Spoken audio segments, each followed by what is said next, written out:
Salut à tous, aujourd'hui je vais te parler d'un outil mais qui vraiment me hype depuis plus d'un an.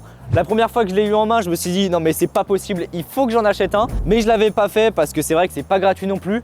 Même si on va le voir, technologiquement parlant, c'est vraiment rien. Dans cette vidéo, je vais te parler du DMG Dash. Je te le dis tout de suite, avec l'expérience que j'en ai, en vrai, j'ai pas trouvé de défaut. Pour moi, tout est parfait, donc c'est un petit peu normal si j'en dis que du bien dans cette vidéo. Le DMG Dash, c'est une minette qui se veut être ultra polyvalente et puissante pour que tu puisses l'utiliser sur à peu près n'importe quel type de tournage. Du court-métrage, de la fiction ou encore pour des shootings photos. Typiquement pour réaliser des packshots, c'est vraiment super pratique. Le truc, c'est que de par son prix et les technologies qu'il embarque, c'est un outil qui pourra très bien convenir aux professionnels ou encore aux amateurs passionnés. Donc en fait, pour résumer, on est sur un outil qui embarque une technologie de LED haut de gamme avec un prix qui n'est pas si élevé que ça finalement. Alors du coup ici j'ai le Dash en pack standard, donc c'est livré hop dans une petite housse de transport rigide. Niveau accessoires, tu vas retrouver en termes de fixation un petit adaptateur Spigo pour pouvoir mettre ton Dash sur un trépied ou un bras magique. Un aimant qui, pour l'avoir testé, est vraiment très puissant et ça va te permettre de fixer ton Dash vraiment partout. En termes de diffusion, tu vas retrouver un porte-gélatine, une diffusion classique, un dôme et enfin un nid d'abeille. Le gros avantage de ces 4 accessoires, c'est qu'en fait ils sont aimantés. Donc tu vas pouvoir les positionner sur l'avant du Dash vraiment super simplement. Ça c'est vraiment très pratique. Voilà, donc ça c'était pour les accessoires qui sont livrés avec de base dans le pack standard. Donc c'est très bien, hein, franchement il y a tout ce qu'il faut. Maintenant tu as également la possibilité d'acheter d'autres accessoires. En l'occurrence ici j'ai le Dot diffuseur. Et en fait c'est un gros globe, une demi-sphère, ce qui va te permettre de modifier la directivité de ta lumière en passant d'une source rectangulaire à un cercle. Voilà, donc encore une fois avec cet accessoire, ce qui est vraiment cool, c'est que ça s'installe vraiment en 2 secondes grâce au système magnétique plus un élastique pour sécuriser le tout. Et voilà, ça va te permettre d'avoir une lumière qui est beaucoup plus douce, beaucoup plus diffuse. Ça sera idéal pour éclairer des visages par exemple ou certains objets dans un décor. Juste avant de passer à la technologie de LED, un petit mot sur la qualité de fabrication qui est juste vraiment exceptionnelle et les caractéristiques. La qualité de fabrication de ce Dash, elle est juste excellente, hein. Il n'y a rien à dire là-dessus. Il est fabriqué tout en métal, voilà, ce qui lui permet d'être vraiment très robuste et surtout résistant aux intempéries. On va retrouver 3 pas de vis tout autour du panneau ainsi qu'une prise USB-C pour pouvoir recharger la batterie de 6000 mAh. Tu vas pouvoir l'utiliser 3 heures à pleine puissance. Donc ça c'est vraiment top et si jamais tu as besoin de plus, bien sûr tu peux l'alimenter en USB-C. À l'arrière, l'écran de contrôle, on va retrouver 3 boutons ainsi qu'une petite molette cliquable en rouge anodisé. J'adore, hein, franchement c'est super agréable à utiliser. Ce qui est important à savoir, c'est que ces boutons ils sont gros, donc il n'y aura pas de problème pour pouvoir utiliser ce Dash avec des gants. Et là tu vas me dire, oui mais s'il est fixé au plafond, on fait comment? Eh bien pas de souci, ils ont pensé à tout puisque tu vas avoir la petite application MyMix qui est disponible. Ça fonctionne en Bluetooth et ça va te permettre de contrôler entièrement le Dash et de créer des groupes si jamais tu as plusieurs Dash ou systèmes de chez DMG. Voilà, on a fait le tour, comme tu as pu le voir, c'est vraiment super bien conçu, c'est très polyvalent et ça va te permettre de pouvoir l'utiliser par tout temps. Mais bon, forcément, comme il est tout en métal, eh bien c'est vrai, ça pèse un petit peu lourd, environ 367 grammes, mais crois-moi, je préfère avoir quelque chose qui est plus lourd, mais dans lequel je pourrais compter et je sais que je vais pas le jeter au bout d'un an, contrairement à un petit panneau comme ça.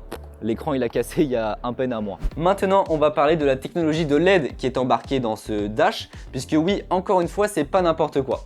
En fait, DMG à la base ils produisent des panneaux haut de gamme qui sont normalement utilisés dans l'industrie de l'audiovisuel. Donc on va retrouver le Minimix, le SL1 et le Maximix. Et puis en fait ça va être très simple, ce Dash il reprend 100% des technologies qui sont embarquées dans ces grands panneaux, normalement pas disponibles au grand public. Ce Dash il intègre la technologie Mix, c'est une technologie propre à la marque Rosco.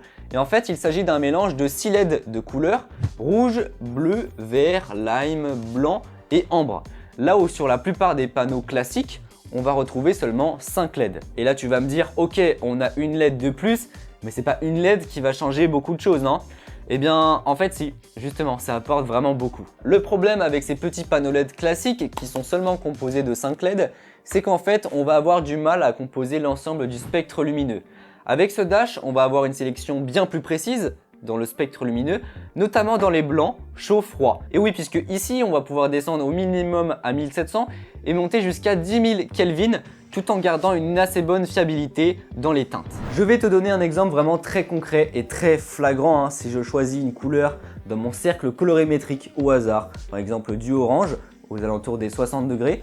Eh bien écoute, regarde, sur mon dash, on a bien du orange, je suis sur 60 degrés, et les mêmes réglages sur un autre panneau LED plus classique, mais j'ai également essayé sur tous mes panneaux LED RGB. Eh bien regarde, je n'ai pas du orange, mais j'ai quelque chose de vraiment verdâtre. Voilà, c'est pas du tout du orange en fait. Donc finalement, voilà, avec 5 LED, on pourra constituer beaucoup moins de couleurs de manière précise par rapport au dash. Maintenant que tu connais à peu près tout au niveau des caractéristiques, passons au menu, les fonctionnalités et les différents modes. Comme toutes les lights RGB, on va retrouver dans un premier temps le mode CCT. Ça va te permettre de faire du blanc chaud ou du blanc froid. Donc dans un premier temps, forcément, on peut régler l'intensité. Donc est-ce que je veux que ça soit plus ou moins illuminé? Et puis après, je vais pouvoir régler ma température de couleur. Donc je peux descendre hop au plus chaud à 1700 et monter hop au plus froid jusqu'à 10 000 Kelvin. Ce qui est assez intéressant, c'est que dans les différents modes, on va pouvoir gérer la teinte. Donc est-ce que je veux quelque chose de plus verdâtre ou quelque chose de plus magenta? Enfin voilà, tu peux corriger ça en fonction de ce que tu veux voir à l'image. Le second mode, généralement ça s'appelle HSI sur les lights plus classiques. Ici ils appellent ça Color et donc forcément tu vas pouvoir choisir une petite couleur dans ton cercle colorimétrique. Donc est-ce que tu veux du rouge, du orange, du jaune, du vert, du bleu, du rose, enfin vraiment tu peux faire tout ce que tu veux en fait. Le troisième mode va te permettre d'appliquer une gélatine électronique. Et oui, puisqu'il ne faut pas oublier que la marque Rosco, c'est le leader mondial des gélatines. Et donc forcément, ils ont incorporé pas moins de 137 gélatines dans ce dash. Alors tu peux y accéder directement depuis le dash, mais je trouve que depuis l'application c'est beaucoup plus pratique puisque tu vas avoir tous les noms, les couleurs, etc. Et donc forcément tu peux choisir la gélatine que tu veux et la modifier comme tu veux. Ensuite on va retrouver le mode FX, ça y est déjà sur un petit peu toutes les lights RGB du marché, mais c'est super que ça y soit intégré puisque ça va te permettre de faire des jeux de lumière. C'est vraiment super pratique puisque tu peux gérer la vitesse de chaque effet. Cinquième mode, Source Match, ça va te permettre de faire correspondre ton dash avec une certaine ambiance lumineuse.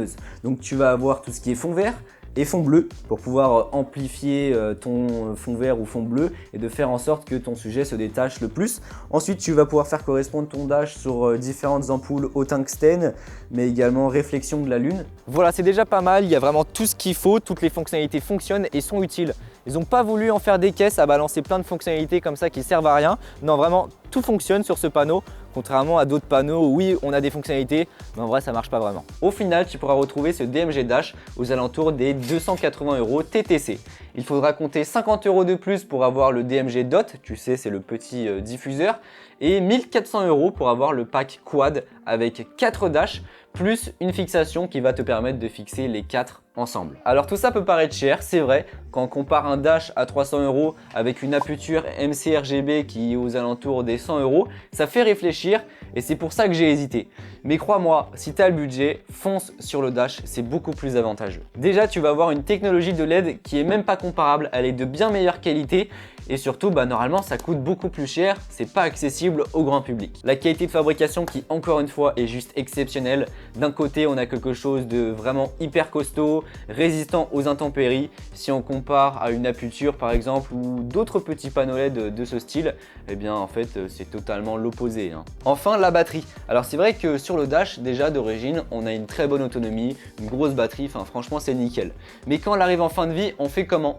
Eh bien, sur une aperture ou d'autres petits panneaux LED de ce style, franchement, mis à part le SAV et encore c'est pas sûr qu'ils répondent, franchement c'est poubelle parce que c'est pas démontable, c'est collé à l'intérieur, enfin franchement il n'y a pas moyen. Sur le dash, c'est prévu pour en fait, tu vas avoir 4 vis, alors je l'ai pas encore démonté mais c'est vrai que pourquoi pas. Bref, c'est prévu pour, je sais pas comment c'est construit à l'intérieur mais ça a l'air d'être assez bien conçu. En tout cas, c'est faisable et le SAV est vraiment très rapide. Voilà, donc moi très franchement, je peux que te le recommander. Très honnêtement, j'ai pas de points négatifs, je vois pas ce que tu pourrais améliorer franchement. Qualité de fabrication nickel, résistant aux intempéries, tout est magnétique, ça s'installe rapidement, une bonne autonomie. Donc voilà, je te mets tous les liens en description. Si cette vidéo t'a plu, n'hésite pas à mettre un pouce bleu, à t'abonner si tu souhaites en voir plus, si tu as des questions, c'est dans les commentaires. N'hésite pas à partager cette vidéo et à me suivre sur Instagram, ça me soutient vraiment. Et puis sur ce, on se retrouve pour une prochaine vidéo. Allez, salut!